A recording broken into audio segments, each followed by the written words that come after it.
Hi, I'm Sarah from Sutton Schoolswork. Welcome to our online assemblies all about our senses. Each week we will share some fascinating facts about the human body, tell you a Bible story and give you a challenge for the week ahead. Are you ready and listening? Then let's begin.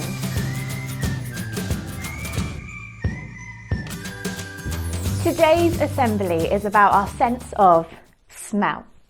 We can recognise a wide variety of smells. Smelling helps us in many ways. Firstly, it makes our food taste better.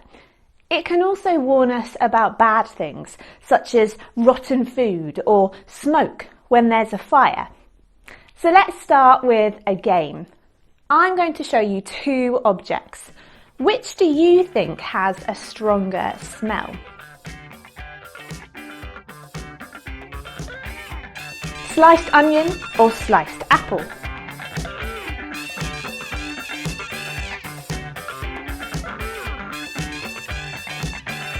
A cup of tea or a cup of coffee?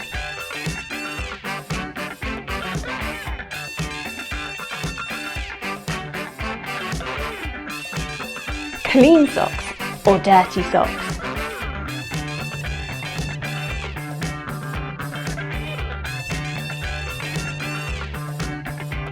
A peeled orange or an unpeeled orange?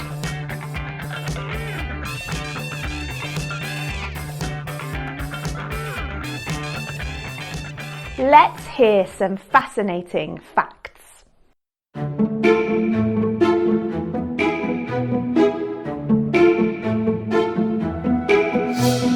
Yes, carbon dioxide. Oh, hello there, didn't spot you. Welcome to my laboratory. And today I'm going to introduce you to one of our sensational senses. And today it's the sense of smell. I think that of all the senses, the sense of smell is my absolute favourite. Did you know that although we can only taste 5 different flavours, our sense of smell helps us to identify thousands more. And what's more, what is more, our sense of smell sometimes triggers emotions and memories. Ah, my old head teacher. Can I leave you with a sensational fact of the week? Did you know that our nose isn't just for smelling and tasting things? Oh no, the nose does much more than that.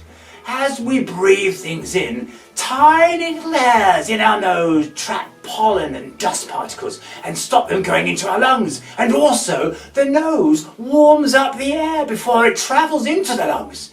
How sensational is that? Have an absolutely sensational week! Ha ha!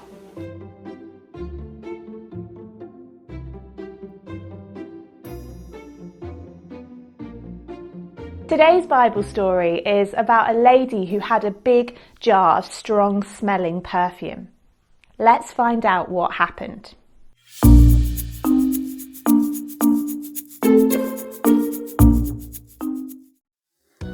Jesus was staying in Bethany at the house of Lazarus and his sisters Mary and Martha. A dinner was given in Jesus' honour. Martha served the food. Lazarus ate at the table with Jesus and his disciples. Mary chose to sit at Jesus' feet. She took about a pint of very, very expensive perfume and poured it on Jesus' feet. The amazing scent of the perfume filled the room. When Judas saw what Mary had done, he objected. "What a waste! Why wasn't this perfume sold and the money given to the poor?" The perfume was very valuable and worth about a year's wages. Judas did not say this because he cared for the poor, but because he was a thief. He looked after the money given to the poor and had been secretly helping himself to some of it. "Leave her alone," Jesus replied. "She has poured perfume on me in preparation for my burial. She has done a beautiful thing."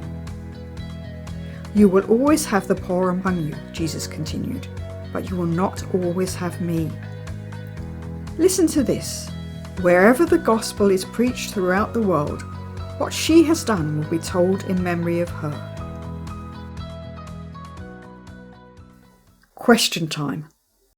What did Mary pour onto Jesus' feet?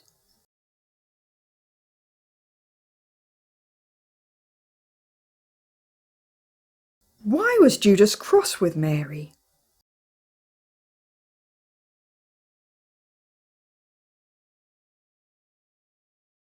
How did Jesus reply?